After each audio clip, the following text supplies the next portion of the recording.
The Tao of Self-Confidence, episode 550. Welcome to the Tao of Self-Confidence, where I share stories of amazing women who have discovered their inner journey to self-confidence. Visit our website at thetaoofselfconfidence.com. Your inner journey to self-confidence awaits. Well, hello, friend. Welcome to the Tao of Self-Confidence, where I share stories of amazing women who have discovered their inner journey to self-confidence. I'm your host today, Sheena Yap-Chan, and today I have a phenomenal lady on the show today. She's a fertility coach, and I'm really excited to have her on and share her story with us today on self-confidence. So without further ado, I'm going to introduce you to Pradeepa Narayanaswamy. Pradeepa, how are you today? Maybe you can fill in a little bit more about yourself to our listeners.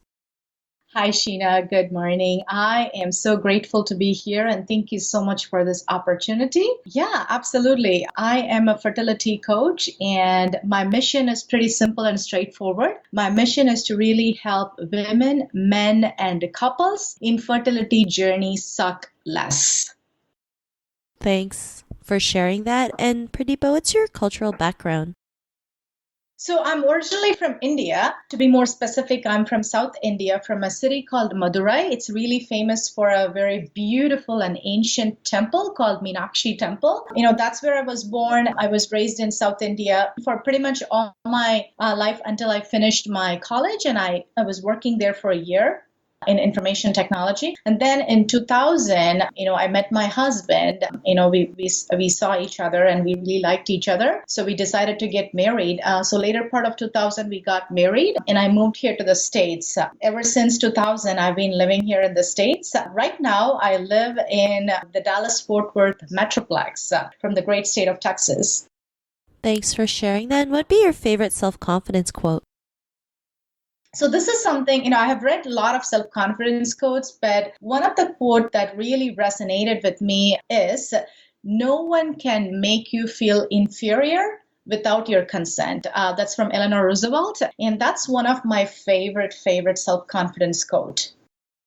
Thanks for sharing that great quote. And in your own words, how do you define self-confidence?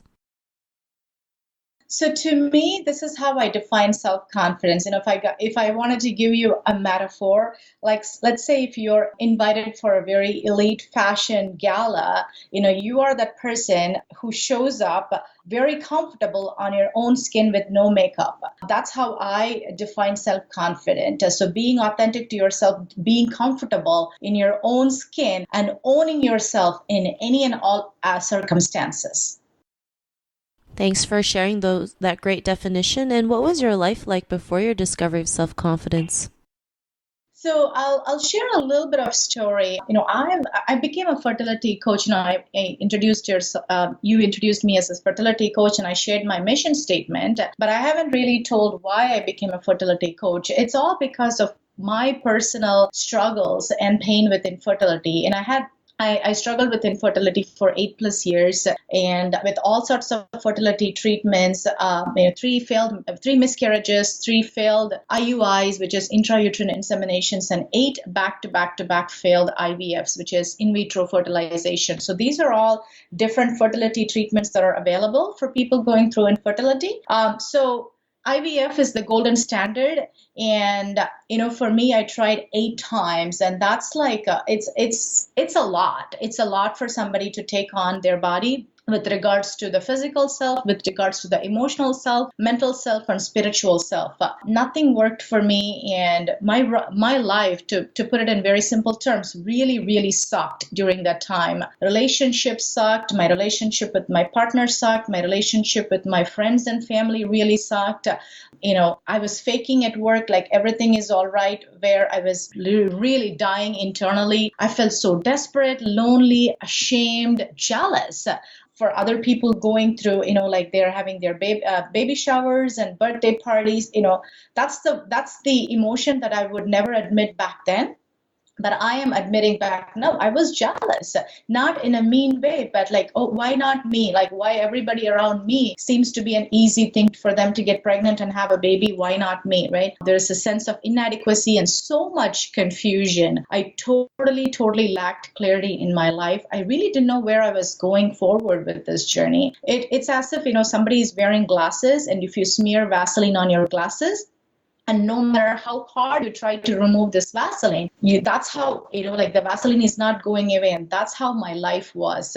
It was through this fogged, Vaseline smeared glasses. Literally no clarity in my life. I really didn't know what is the decision that I'm going to make next. Where am I going with this infertility journey? I was stuck. I was stuck physically, emotionally, mentally, and spiritually. All these things, if you're going on this for like 8+ years or so, it totally shatters your self-confidence. And that's how it was for me. It totally shattered my self-confidence. I did not have control and ownership of my life. I did not have the energy to keep moving forward. Like I said, I was stuck, as if I was stuck in a quicksand with no twigs for me to really help me out, get out of that. So that was my life with infertility, where I was the victim. Infertility really, really owned me.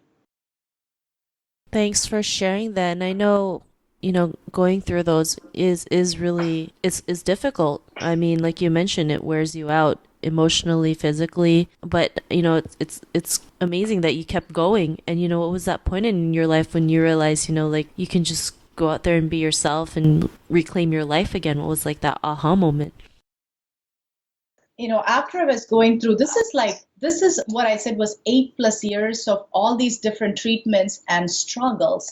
And after the 8th time, somehow I got the courage to say, let's stop here. I don't want to go through this anymore. And we decided to go with the adoption route. So that's the path that we chose. But even after we stopped, Sheena, it took me 3+ years to really get over myself, to really truly move on. My thoughts were still lingering into, man, I did everything I could. I committed to this.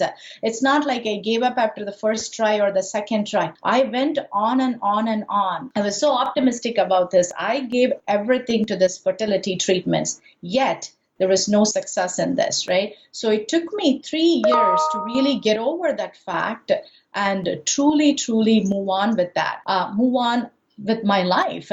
And this day, I still remember this. Sheena, I was at a technology conference, and this woman, I don't know what she was presenting, and I was sitting as an attendee, and I don't know what her topic was, but something she said like really made me sit up straight and gotten more curious. She used the word passionate listening, and the definition of passionate listening goes like this: if we would only listen with the same passion that we feel about wanting to be heard. I'll repeat that again. If we would only listen with the same passion that we feel about wanting to be heard. And that is a great, great quote by Harriet Lerner. She's an amazing person. She's an author, she's a psychologist, she's a speaker, she's a well-known person. She has written a lot of books: Dance of Anger, Mother's Dance, Marriage Rules, ton of books. Amazing person. But her quote really, really resonated with me. I didn't know why at that time.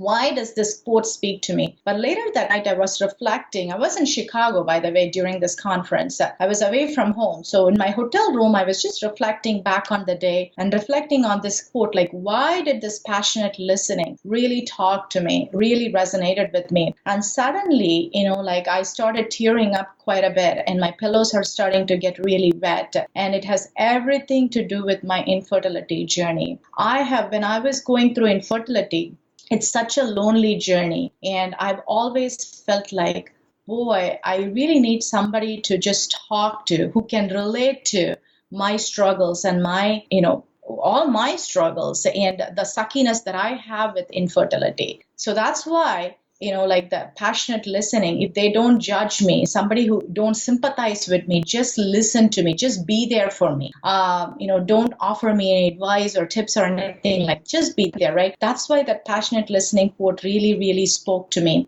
And you know what I did, Sheena? The next morning, until then, I realized, okay, my God, for so long, infertility has truly owned me. And I felt like the victim. And I just realized I'm the victim of infertility. And I hated it. That moment, something was so icky in me. I really, really hated it. At that moment, I truly decided, you know what? Instead of me being like a victim to infertility and talking about like thinking about like I don't have anybody to listen to me or anybody to relate to me. Why can't I be that person who can listen to others? Why can't I be the person who can be there for the others going through infertility, right? At least for listening perspective. The next morning, I started practicing passionate listening. It wasn't easy. It was very, very difficult. But that was my turning point in my life where, I really found my self-confidence back. I really started owning myself. I really was becoming more and more comfortable in my own skin, irrespective of my circumstances. Awesome. Well, thanks for sharing that. And it's great when we're aware of what's going on and realize like, we can take control at any given moment, right? And especially, 8 years of going through that, it can wear and tear down a person thinking, it's the end of the world, we can't move on, but we can, right? Sometimes we have to be at our darkest moments to see that light and bring ourselves back up again. And, I'm glad you were able to do that so you could, live, your true self, right? And, to any woman who's listening to your episode, she may be in her own journey of self-confidence. What would be that one tip you'd give to her? I would definitely say there is power in vulnerability. I am a big fan of Brené Brown. So there is really power in vulnerability. So last year, I've been a coach for 8+ years, and only last year, with one of my friends' powerful question, like, Pradeepa, I know you are a life coach and all, like, what's your thing? So that question really turned my life around. I uncovered that fertility coaching is what I wanted to do. I really wanted to serve people going through infertility challenges, not only just women, men, and couples, all of them. I wanted to serve all of them. And after that conference, I came and wrote an article. It was pretty vulnerable for me, like claiming a niche as an infertility coach. And I wrote this in LinkedIn. You can still find that out in my LinkedIn articles. And I published it. It went for 3,200 plus of my connections. It's not a lot, but it's not like 10,000 connections, but 3,000 connections is big. And until then, nobody in my professional network knew about my struggles with infertility. And I was just fingers crossed. I was sitting there like, oh my God, I just wrote this very vulnerable article exposing my struggles with infertility to all my professional network. Now what? And you know what, Sheena, what happened? Overwhelming support. Amazing personal messages to me. People like emailing messages to me like, Pradeepa, I wish I knew you 9 years ago when I was going through infertility. And one gentleman said like, Pradeepa, thank you so much for doing this. I'm seeing my sister struggling through infertility, and it's really, really heartbreaking to see her struggle through this. So you're a gift for people struggling through it. Messages like this, personal messages like this.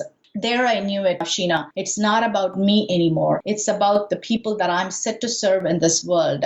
I used to sit and think and cry like, why me? Why did you choose me to be this way? And that last year after that conference, when I wrote that article, I had the answer why. I have to go through my struggles with infertility because now I can be that person who can walk beside people going through infertility challenges, who can help people's women, men, and couples infertility journey suck less. My power of vulnerability, the way that I showed up in that article and afterwards really helped me, he really helped me help the world see me for who I am. And being that confident, I started inspiring others. I'm authentically owning my life.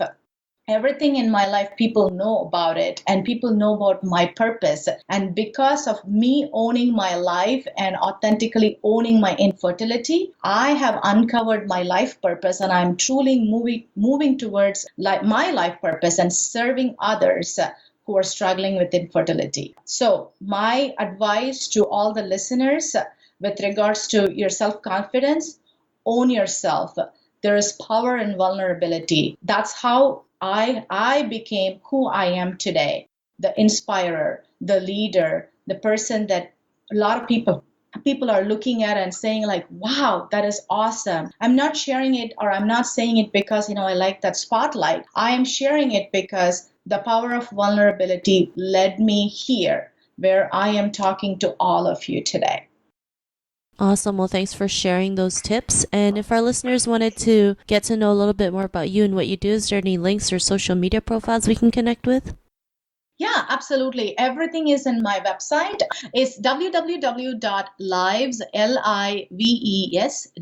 transformed, transformed.com. It's lives-transformed.com. Thanks for sharing that. And to our listeners, if you want to connect with Pradeepa, you can also head on over to thetowofselfconfidence.com and search for Pradeepa's name. Her show notes will pop up along with everything else that we talked about. And I just really want to thank Pradeepa today for taking the time to share her story and tips with us on self-confidence. So thank you so much, Pradeepa.